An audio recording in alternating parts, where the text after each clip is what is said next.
During World War I, well, the Western Electric was building telephone switch stations in Washington, D.C. as part of the war effort. And my father went to work for them, and because he had a background in jewelry making, he knew how to solder.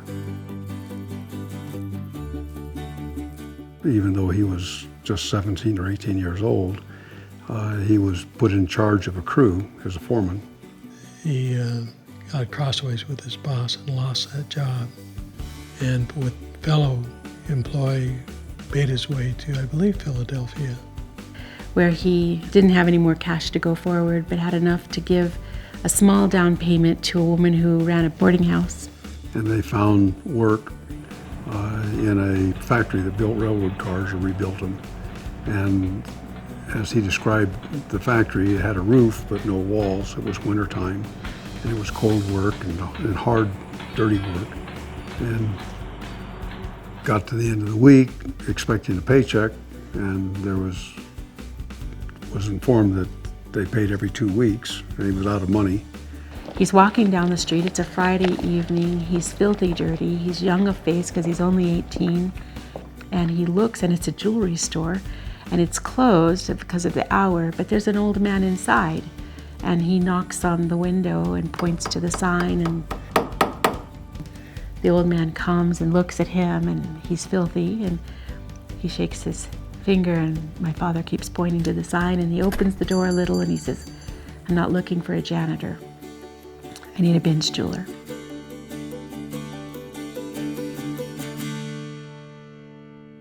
And so my father launches into his story about how he had been raised and apprenticed to an uncle from a very young age to be a goldsmith, a binge jeweler. And he said, "I have all of those skills, years and years of bench work."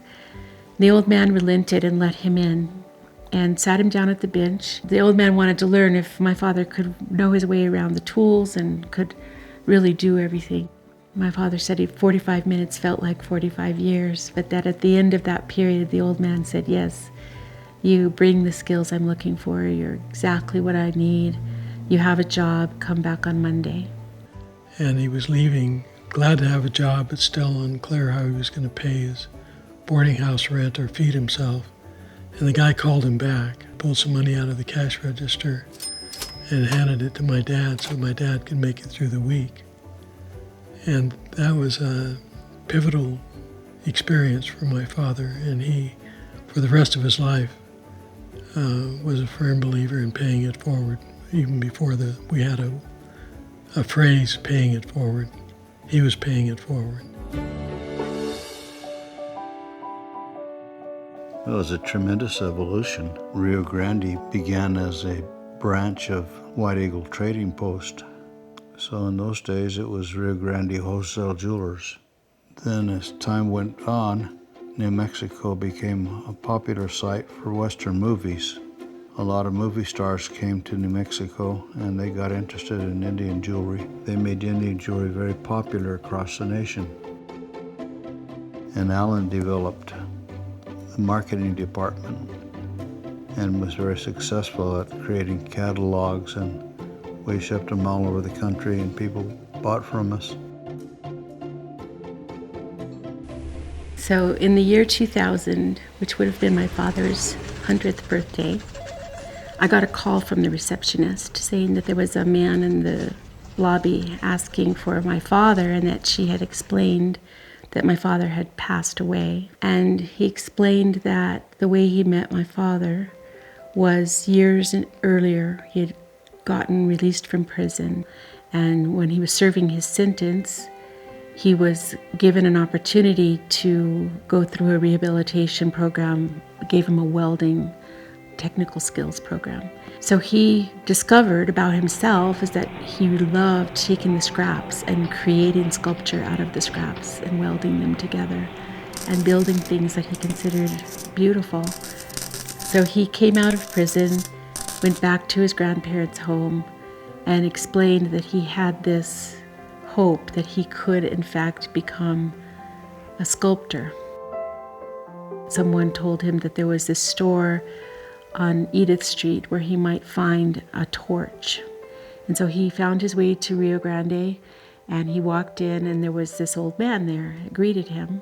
And he says, well, the torches I sell are generally for jewelers with very small torch tips, and so what you need is something with a very large orifice. And I think I might have one. And Miguel said, how much? And he did some calculations and turned it around, showed Miguel, and Miguel was like, I don't have that much saved. My father said, come back and have a cup of coffee. And the questions my father had asked him, he ended up telling him his whole story. And it was not something that he would normally have shared with, especially a stranger. My father said, come back tomorrow. And to say to come back tomorrow after having pretty much revealed his underbelly, he felt very vulnerable.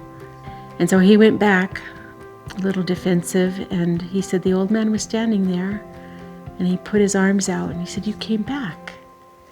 And he said, I wanted you to understand you really can accomplish your dreams. You'll find a path forward to get where you want to go if you will persist, if you will return and try again and find another way every single time. I felt this might be a way to help you see that.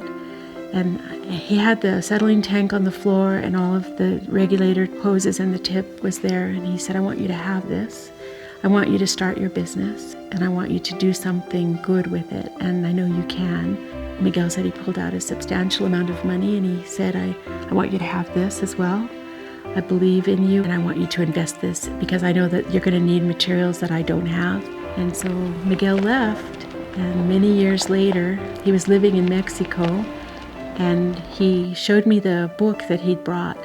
And in the book, he opened it up to a certain page, and there was a park in Mexico City. And he said, that's my sculpture installed in this public space. And he said, I've been very successful making sculpture.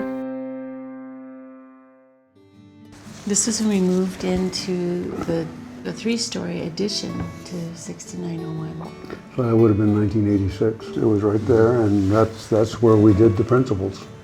We spent months figuring out what these principles were.